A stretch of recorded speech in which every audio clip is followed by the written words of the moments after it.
Most of this world's scientists believe in evolution, and as a result, most are either atheists or agnostics.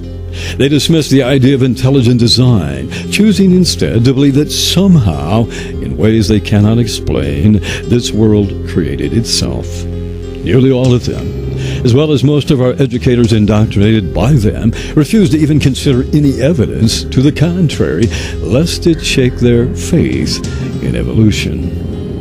Case in point, the global flood spoken of in the Bible. The vast majority of today's secular scientists totally ignore the abundant historical evidence that supports the Bible's account of a worldwide flood.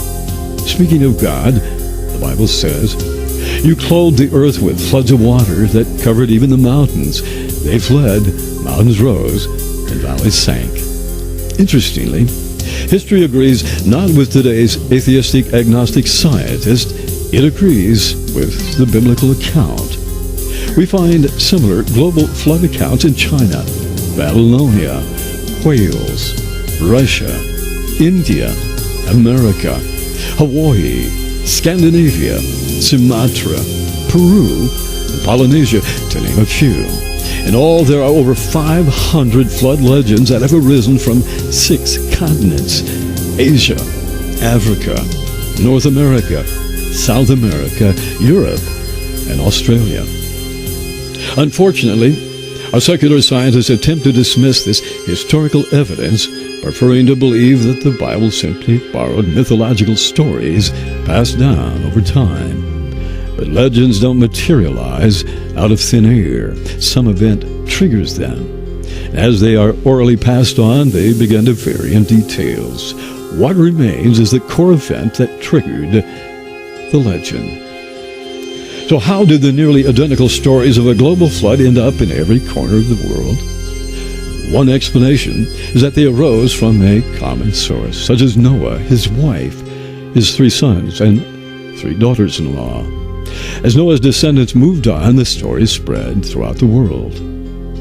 But today's elitists in our predominantly atheistic, agnostic, scientific community reject the Christian common source view.